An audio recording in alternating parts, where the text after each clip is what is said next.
आदरणीय माननीय सदस्य सबने बोला है। तो और विषय ये तरीका ठीक नहीं। आपके नेता ने बोला, आपने बोला दोबारा बात मत करो। जिसकी भी मैं चर्चा करना चाहता हूं,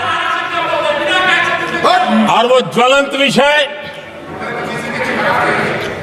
समान नागरिक संहिता, यूनिफॉर्म सिविल कोड।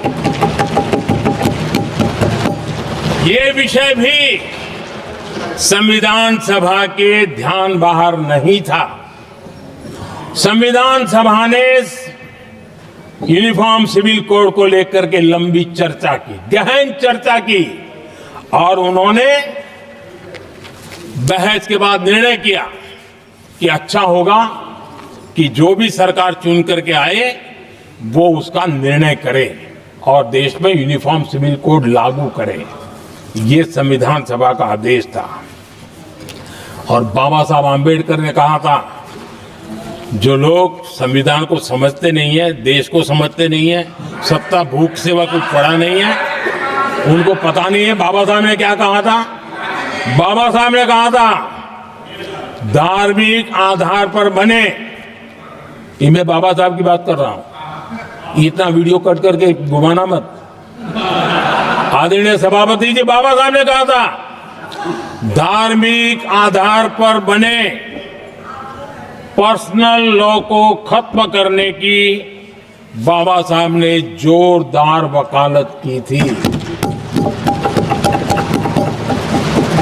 उस समय के सदस्य के.एम.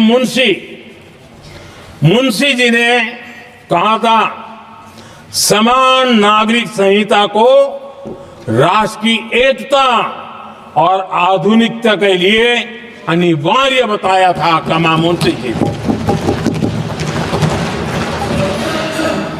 सुप्रीम कोर्ट ने भी कई बार कहा है कि देश में यूनिफॉर्म सिविल कोड जल्द से जल्द लाना चाहिए।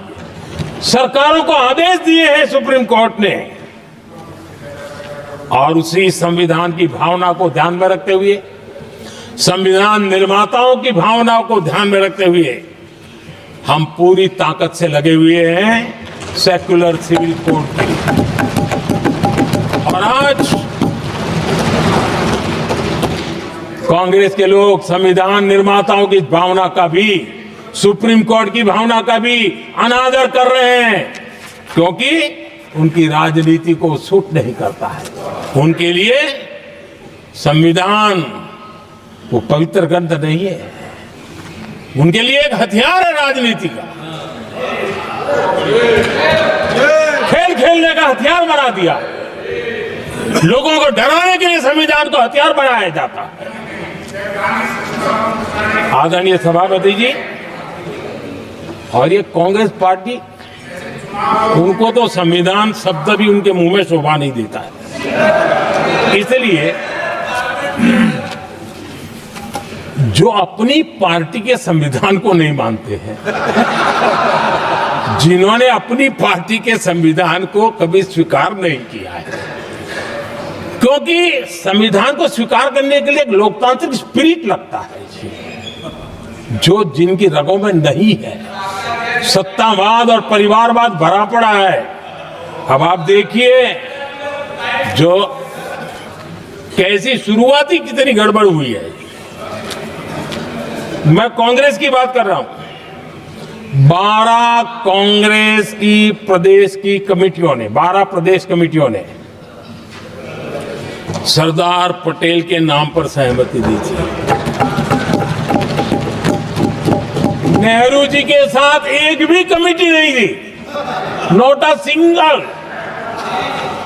संविधान के तहत सरदार साहब ही देश के प्रधानमंत्री बनते हैं, लेकिन लोकतंत्र में श्रद्धा नहीं, खुद के संविधान पर विश्वास नहीं, खुद के ही संविधान को स्वीकारना नहीं, और सरदार साहब देश के प्रधानमंत्री नहीं बन सके और ये बैठ गए। जो लोग अपनी पार्टी के संविधान को, जो लोग अपनी पार्टी के संविधान को नहीं मानते, वो कैसे देश के संविधान को स्वीकार कर सकते हैं।